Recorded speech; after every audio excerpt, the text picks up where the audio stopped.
Daniil, talk us through the match. You got pretty great win today, and especially in the third set, it's a little bit tense, but you managed to conquer it.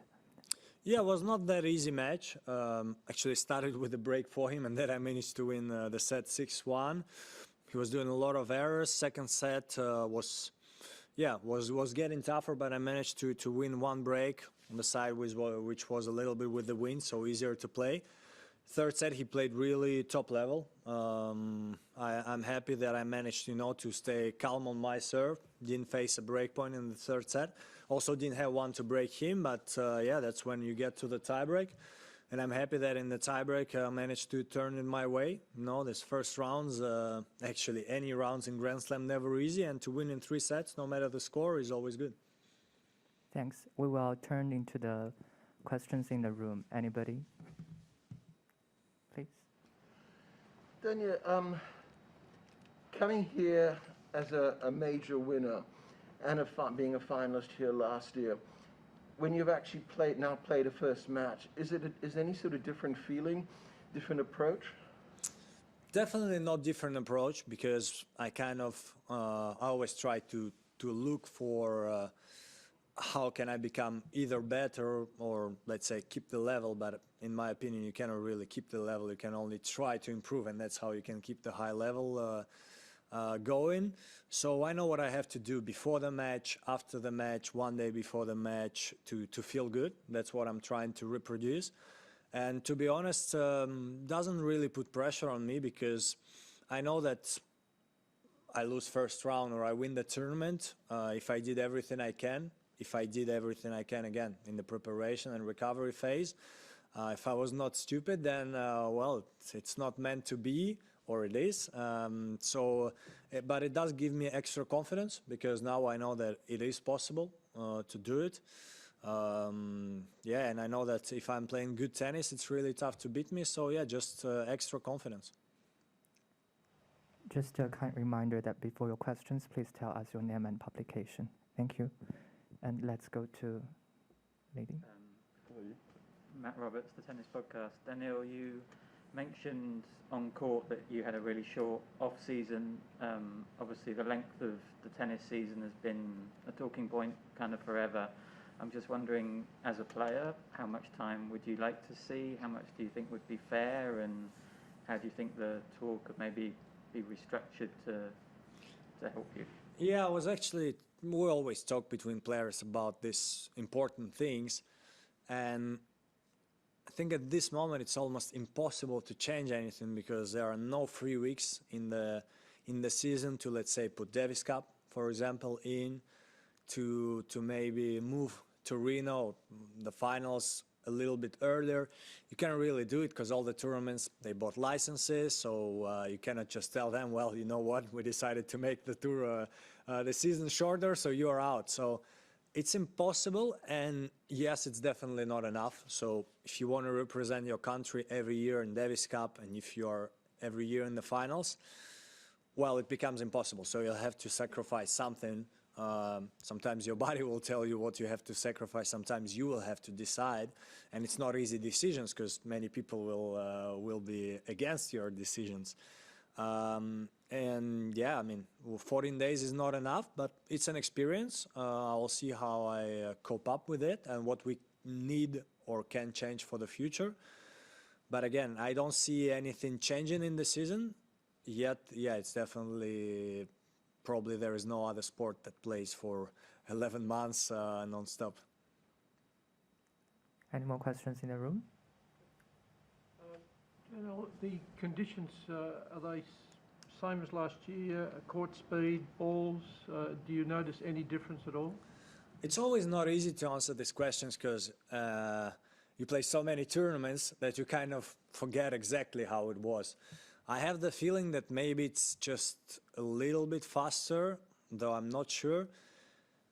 And the balls feel a little bit less control. Like, I can see a lot of matches. Maybe it's going to change throughout the tournament, because many people will get used to it. But I can see a lot of matches when there are really a lot of unforced errors. And that's how I felt today. Some moments, especially with new balls, it kind of didn't sit on the string well. Like, I couldn't feel exactly what I was doing many times. For example, I wanted to touch his backhand. The ball was going in the middle, not the best. So I think, yeah, the balls feel a little bit different and the court feels just a little bit faster. But usually, as I say, you need 1-2 matches and you get used to it. And next year, maybe you're going to feel the same again. Okay. Let's move this way. Yeah, can go. Daniil, Joe Barton from the Daily Telegraph. We've got another match tonight that I'm sure you'll be watching once you finish this, but can you talk about the prospect of playing Nick Kyrgios in front of Australian fans? Obviously, he likes to whip the crowd up and they get on his side, and he's a pretty dangerous player to meet in the second round as a non-seeded player. Can you kind of give us a bit of intel on Yeah, Nick? first of all, going to be interested to see the match because it's not easy when you don't play a lot of tennis, and Nick didn't for a long time. But it's somebody who can always play good. We saw it even last year here. He almost knocked out Dominic, beat Ugo Humbert in a crazy match where I think he saved a match point when Ugo was serving for the match. So I'm interested to see what is his level. Is he going to be able to win or not? Because, you know, the less he plays, the less favorite he becomes in such kind of matches. And yeah, if I'm gonna have to play him, it's definitely gonna be not easy against the crowd. He's gonna try to, you know, pump himself up like he likes to play big names. But again, as for example, I answered to Craig, I will just, you know, I'll do my preparation. I'll try to play good. If I'm gonna be playing good, it's not gonna be easy for him, and probably we're gonna have a good match. If possible, a quick follow-up. You've played him twice at tour level for 2 losses, but the last one was 2.5 years ago. Can you talk about how much you've changed over those 2.5 years, how much of a different prospect you are? Yeah, well, I just became a better player in terms of ranking and titles. So it gives you experience. That's where, you know, you can try to win matches which you have lost before, opponents which you have lost before. I think there are still some guys on tour who I haven't beat. So can stay like this. Like, I think our last match was so long ago and we're both so different in a different momentum of our careers that it's really tough to count it. And like, as I say, no win or lose, I don't think these 2 matches gonna count into this one. So yeah. Okay. Hi, I'm Denise from Television Switzerland. It's the 3rd time you were playing Henry today. What was your impression of his game today? Yeah, I mean, as I said, you know, first 2 sets, I think he was missing quite a lot, so I kind of felt in control of the match. 3rd set, I felt like he closed his eyes and just started hitting the full power the ball. I mean, some shots were exceptional, and yeah, just, you know, tried to stay in the match and was always trying to think, okay, which shot can I give him so he's in trouble? And I think in tiebreak the pressure mounted on him a little bit, where he missed a few more shots than he did in the set itself, and that was the key. Thank you. Last question in the room.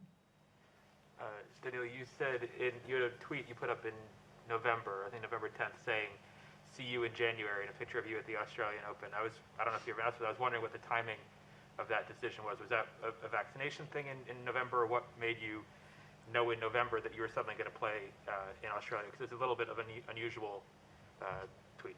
Yeah, no, not at all. It was just because I think, if I'm not mistaken, they tweeted something about me. It was a nice photo, so I retweeted their tweet of Australian Open and saying, see you guys in January. And, you know, it was actually funny because it got a lot of attention, as you say, about vaccination and everything. And I was like, yeah, well, we'll see each other in January. That's it. Nothing more. And yeah, it stays the same. It's just was just a funny way to interact with people. I would call it like this. Thank you. Let's move online. Howard, you can go. Hi, Daniil. I remember when Bjorn Borg tweeted to Wimbledon, "I'll see you in June." I don't remember this. I want to ask you about a certain guy who's no longer in the field, the only guy who was able to beat you there last year, in the final. And how does that, if at all, change your mindset, knowing that this guy who's been close to unbeatable at that tournament is no longer in the field?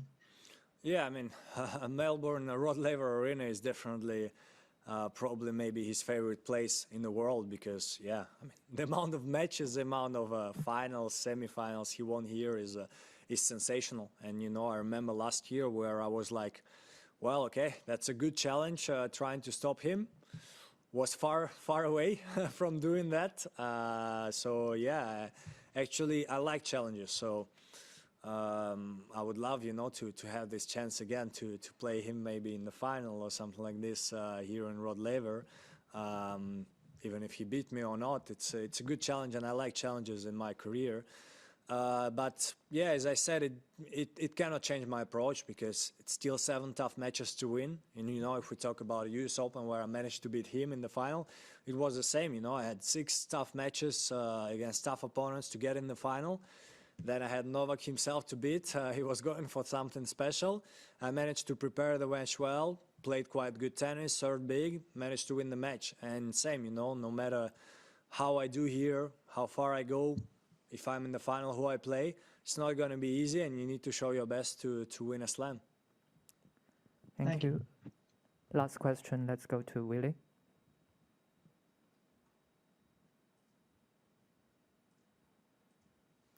Hi, Daniil.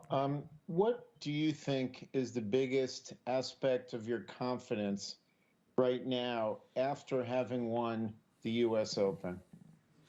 I think, to be honest, that's the biggest aspect. Like, you know, we play so many matches in the year.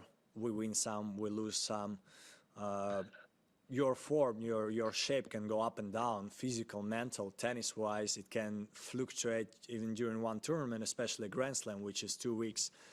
But to know that with this US Open title, so before I was in the final, so I kind of knew, well, okay, to be in the final, it is possible. You need to do this. You need to just, you know, play good for 5, 6 matches, and you will be in the final.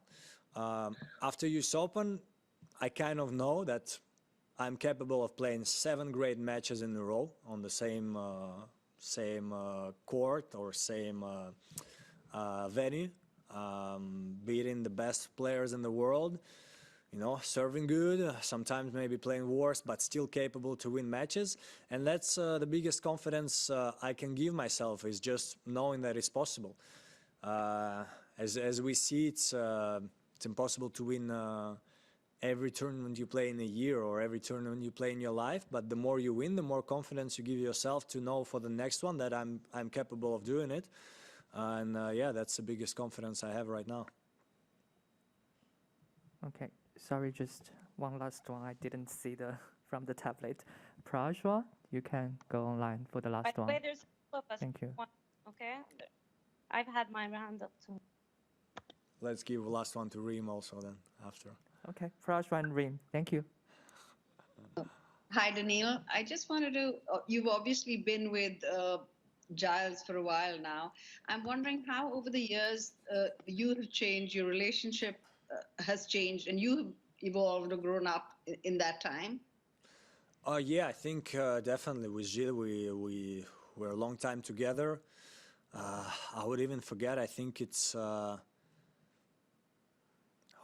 it's 4 years that we're together like full time, almost every tournament, you know, probably like, I don't know, 330 days a year.